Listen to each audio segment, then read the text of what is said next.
غمونه دي تل پکې دردونه دي راشد ژوند غواړي د قرآن په لار خوندونه دي دا دنیا غمونه دي تل پکې دردونه دي راشد ژوند غواړي د قرآن په لار خوندونه دي دلته زندګي د یو څو ورځو ده دلته زندګي د یو څو ورځو. بسم الله الرحمن الرحيم. الحمد لله رب العالمين حمد الشاكرين. الصلاة والسلام على سيد الأنبياء والمرسلين سيدنا ونبينا وشفيعنا ومولانا محمد وعلى آله وأصحابه الطيبين الطاهرين. قدرمنو اوریدونکو د ژوند د لارې د خپرونې مینوالو السلام علیکم ورحمة الله وبرکاته. ستاسو روغتیا او خوشحالي د پاک رب نه غواړم په دې هیله چې د صحت او عافیت جامې پر تن ولرئ او خوشحالي مو په برخه وي. دا دی زه محمد یاسین فهیم د ژوند د لارې د خپرونې په وړاندې کولو کې ستاسو په خدمت کې یم. زموږ د نن ورځې د خپرونې موضوع بیا هم جنت ته د تلو لارې. درنو اوریدونکو، په اخلاص سره د توحید شاهدي ورکول هغه څه دي چې موږ ته د جنت لار آسانوي. ځکه نو حضرت معاذ بن جبل رضی الله تعالی عنه د نبی کریم صلی الله علیه وسلم نه روایت کوي چې نبی کریم صلی الله علیه وسلم وفرمایل من قال لا اله الا الله خالصا من قلبه دخل الجنه. څوک چې د زړه اخلاصه د دې خبرې شاهدي ووایي چې له الله تعالی پرته بل ریښتینی معبود نشته هغه جنت ته داخلیږي. د زړه له اخلاصه د توحید ګواهي او شاهدي ورکول په دې معنا چې هغه باید له هر ډول دوکې او شهرت غوښتنې څخه پاک او د زړه په یقین سره وي. که یو سړی په پاک زړه سره او په پوره یقین سره ووایي چې لا اله الا الله د توحید شاهدي ورکړي الله رب العزت به دا جنت ته داخلوي. په دې حدیث کې محمد رسول الله صلی الله علیه وسلم د قلب او د زړه یادونه وکړه، ځکه چې زړه د ټولو کارونو د ارزښت معیار دی. لکه څنګه چې د بخاري او د مسلم حدیث دی، نبی کریم صلی الله علیه وسلم فرمایي الا وان فی الجسد مضغة اذا صلحت صلح الجسد كله واذا فسدت فسد الجسد كله الا وهي القلب. خبر اوسئ، په بدن کې یوه ټوټه غوښه ده، که هغه روغه وه ټول بدن به روغ وي، او که هغه روغه نه وه نو ټول بدن به فاسد کړي. خبر اوسئ هغه زړه او هغه قلب دی. ډیری کسان داسې دي چې هغوی به لا اله الا الله وایي، لکن سره د دې به بیا هم جهنم ته داخلیږي، ځکه چې د هغو دا وینا د زړه د اخلاصه او په پوره یقین سره نه ده. نو ځکه رسول الله صلی الله علیه وسلم فرمایي خالصا من قلبه دخل الجنه. نو هر څوک چې د زړه د اخلاصه د توحید کلمه ووایي، ورته پکار ده چې د الله تعالی اوامر پر ځای کړي او له نواهیو څخه ځان وژغوري، معبود د رضا په لټه کې اوسي. څوک چې د لا اله الا الله کلمه وایي نو په کومو څیزونو باندې چې زموږ رب موږ ته امر کړی باید هغه عملي کړي، او د کومو څیزونو را چې زموږ رب موږ منع کړي یو د هغو نه ځان وساتي او تل لپاره د خپل رب او د خپل معبود د رضا په لټه کې اوسي. تاسو ته وایم درنو اوریدونکو، خویندو او ورونو، چې زما دا خبرې اورئ، زما د دې خبرو په اوریدو سره ډیر په اخلاص سره په یقین سره ووایئ چې لا اله الا الله محمد رسول الله. امید شته چې الله رب العزت به تاسو په دغې وینا باندې جنت ته داخل کړي او الله به مو د جهنم نه وساتي. انسان باید هغه کارونه ترسره کړي چې په هغې سره د الله تعالی د عبودیت او بندگی حق ادا کیږي. نو په همدې ډول اخلاص دوزخ ته د تلو اسباب له منځه وړي. که ستا په هر کار کې او په هر عبادت کې اخلاص وي نو الله رب العزت به د دې اخلاص په وسیله او په واسطه باندې تا د جهنم نه وساتي. الله به تا جنت ته داخل کړي. ځکه نو که یو څوک چې لا اله الا الله وایي او بیا هم دوزخ ته ځي نو د دې وجه به شاید دا وي چې دغه کلمه یې په اخلاص سره نه وي ویلې. او یا دا چې د لا اله الا الله کلمه وایي خو د دې ترڅنګ د شرک په کوم ډول کې به اخته وي. ځکه شرک په دې امت کې د میږي له تک او د میږي له حرکت څخه هم ډیر پټ دی او ډیر ځله د انسان په عملونو، نیتونو او د زړه او غړو په کارونو کې اغیزه کوي او هغه ترې خبریږي هم نه چې ګواکې شرک یې کړی دی او دا داسې یو خبره ده چې ټول مسلمانان پرې باید فکر وکړي. ته بلا خبر نه وي خو لاکن د شرک مرتکب به شوی وي. الله رب العزت دې موږ د شرک خفي او د جلي نه وساتي. الله رب العزت دې موږ ته زموږ په ټولو عملونو کې اخلاص نصیب کړي تر څو په دې اخلاص باندې الله موږ د جهنم نه وساتي او الله موږ جنت ته داخل کړي. امام احمد رحمه الله په خپل مسند کې د حضرت ابي موسی اشعري رضی الله تعالی عنه په روایت سره یو حدیث رانقل کړی. ابي موسی اشعري رضی الله تعالی عنه فرمایي چې نبی کریم صلی الله علیه وسلم یوه ورځ په خطبه کې وفرمایل ای خلکو له پټ شرک څخه ځان وژغورئ ځکه دا د میږي له تک او د میږي له حرکت څخه هم ډیر پټ دی. یو چا د نبی کریم صلی الله علیه وسلم نه پوښتنه وکړه چې ای د الله رسوله دا چې پټ شرک د میږي د پښو له ترپا څخه هم ډیر پټ دی نو موږ ترې څنګه ځان بچ کړو، څنګه ترې ځان وژغورو؟ محمد رسول الله صلی الله علیه وسلم ورته وفرمیل دا دعا ووایئ اللهم انا نعوذ بك من ان نشرك بك شيئا نعلمه ونستغفرك لما لا نعلم. ای زموږ پروردګاره موږ په تا سره له دې خبرې نه پناه غواړو چې له تا سره څه شی شریک کړو، هغه چې موږ پرې پوهیږو او د هغه شرک په اړه هم درنه بخښنه غواړو چې موږ پرې نه پوهیږو. نو دا دعا باید زموږ هر رور او هرې خور او هرې میندې ته یاده وي چې د هر لمانځه وروسته دا دعا ولولي تر څو چې الله رب العزت موږ د هغه پټ شرک نه وساتي. دا دعا اللهم انا نعوذ بك من ان نشرك بك شيئا نعلمه ونستغفرك لما لا نعلم.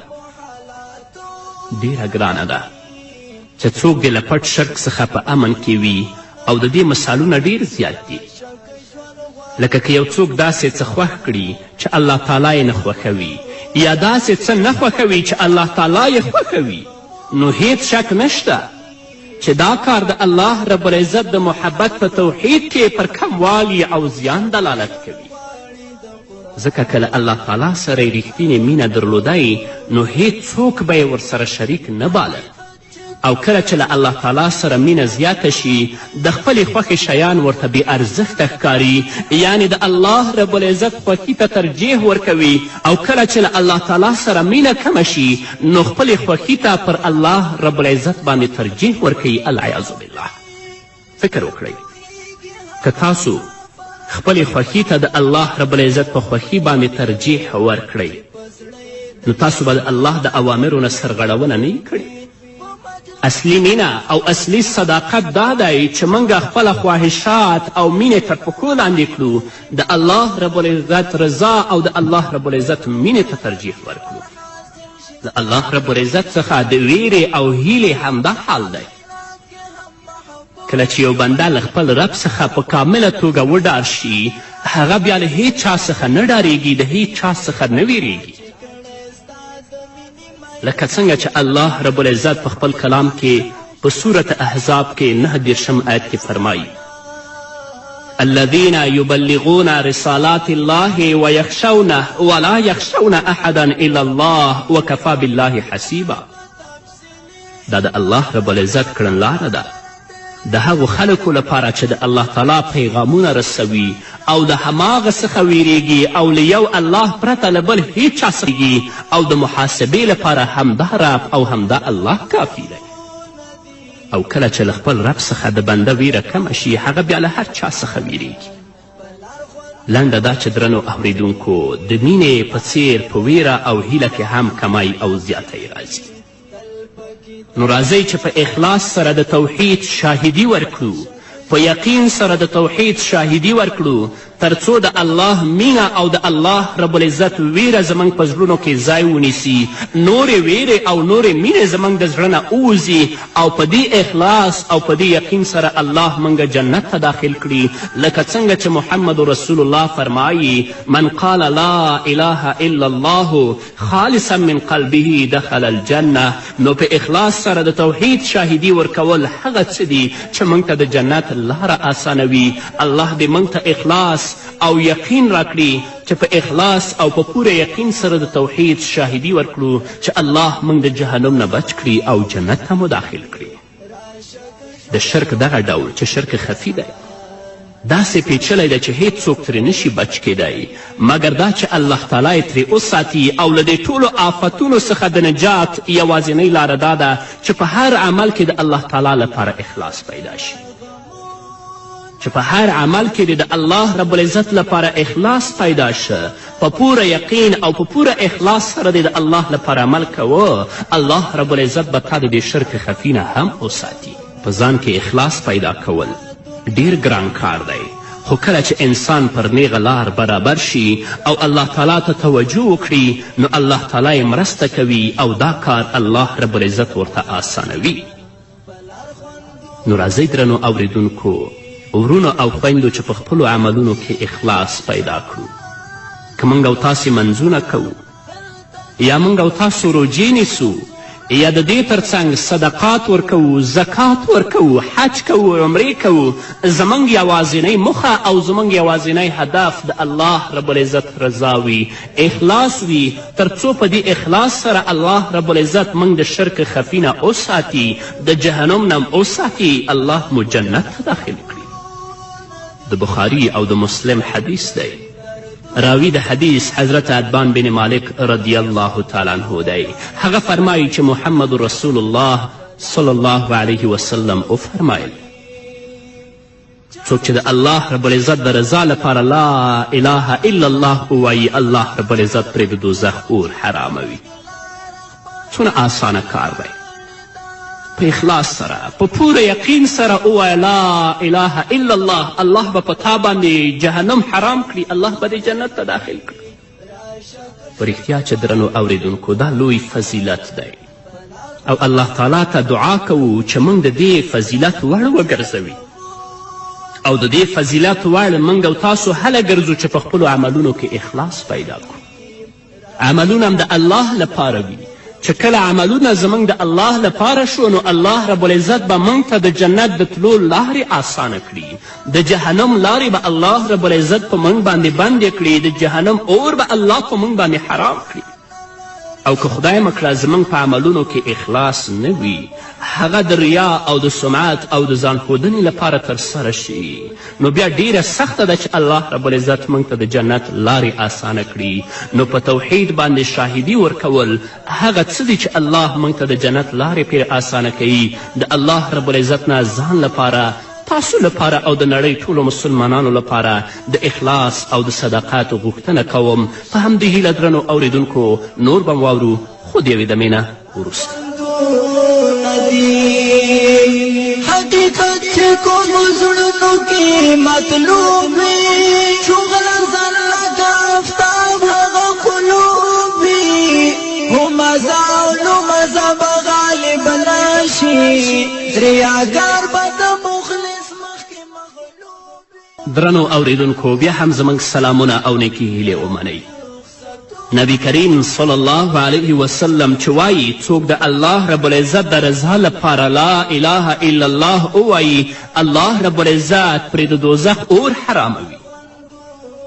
نو د نبی کریم صلی الله علیه وسلم په دې وینا کې د لا اله الا الله ویلو هدف دا دی چې د کلمې ټول شرطونه هم باید ورسره موجود وي. دا نه چې صرف په خولې باندې لا اله الا الله ووایي او نور د حرات او د منکراتو او د ګناهونو او د فجایو مرتکب کیږو. په دې صورت کې د جهنم اور په موږ باندې الله نه حراموي. د دې مثال د محمد رسول الله صلی الله علیه وسلم دغه وینا ده چې رسول الله فرمایي الحج عرفه. نبی کریم صلی الله علیه وسلم فرمایي حج د عرفات پر میدان ودرېدلو ته وایي. خو له دې سره باید د حج نور ارکان او واجبات هم ادا شي. په همدې ډول څوک چې دغه کلمه ووایي چې لا اله الا الله او شرطونه او غوښتنې پوره کړي د دوزخ اور پرې حرام دی.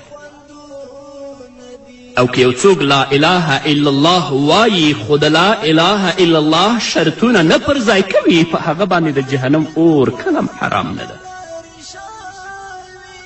څوک چې د یو شي د ترلاسه کولو هیله کوي کار هم کوي ځکه هغه شی ورته ضرور ښکاري.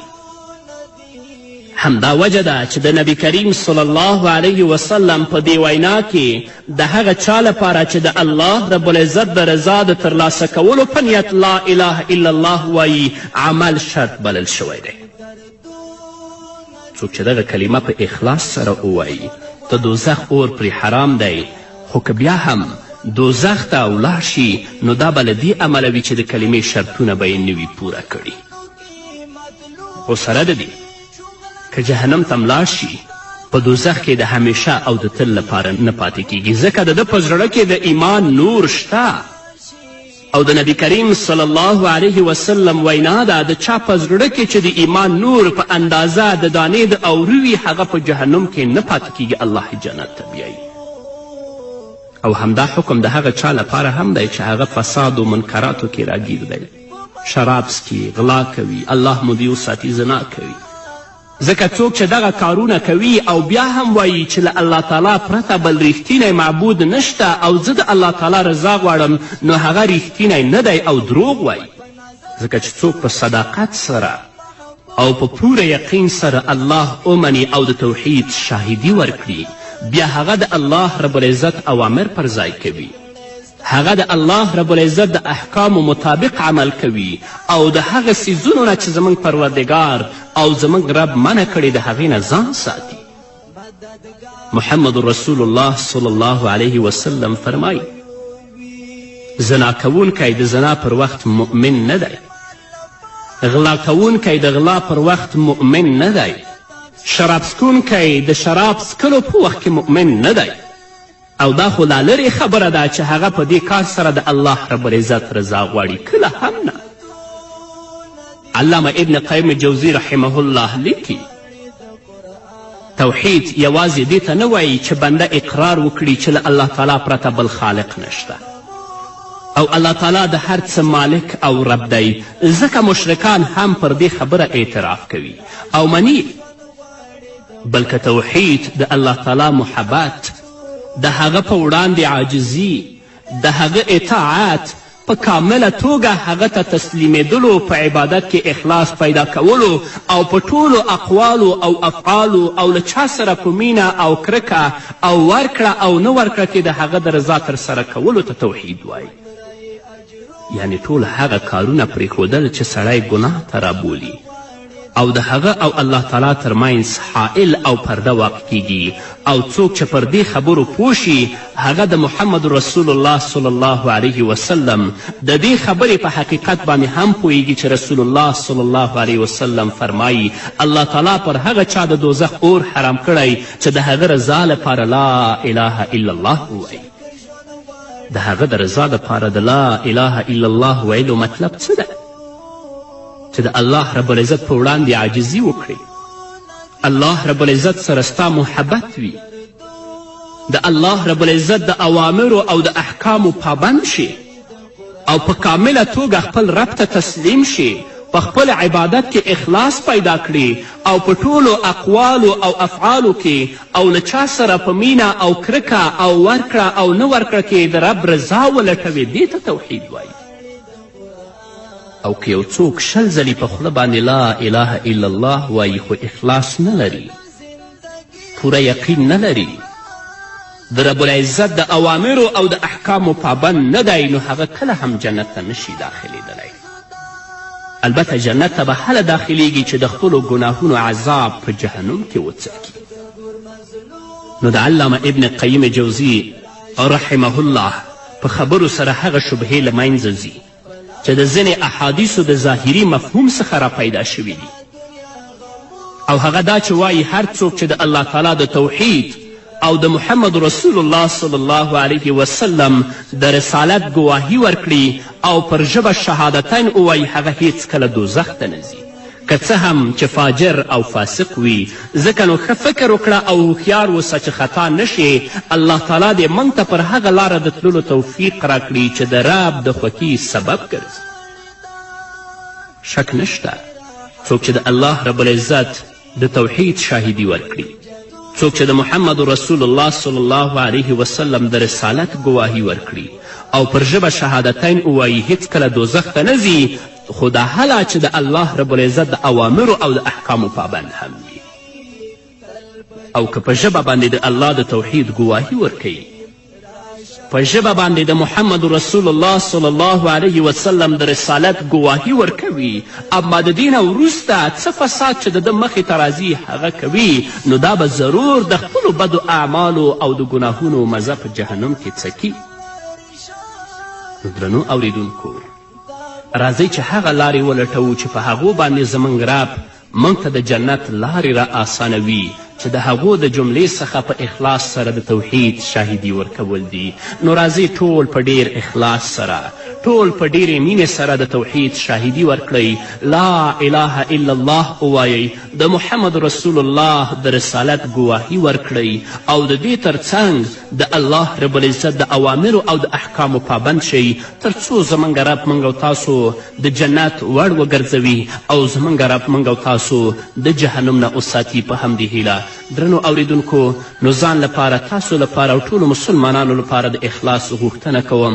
دا وه زموږ د نن ورځې خپرونه چې ستاسو درانه حضور ته وړاندې شوه. تر بلې خپرونې پورې چې زه بیا هم ستاسو درانه حضور ته راځم، تاسو ټول په لوی رب سپارم. پاتې ژوندم نیکمرغه، ښاد، بریالي او کامیاب اوسئ. دا دنیا غمونه دي، تل پکې دردونه دي، راشد ژوند غواړي د قرآن په لار خوندونه دي. دا دنیا غمونه دي، تل پکې دردونه دي، راشد ژوند غواړي د قرآن په لار خوندونه دي. دلته زنده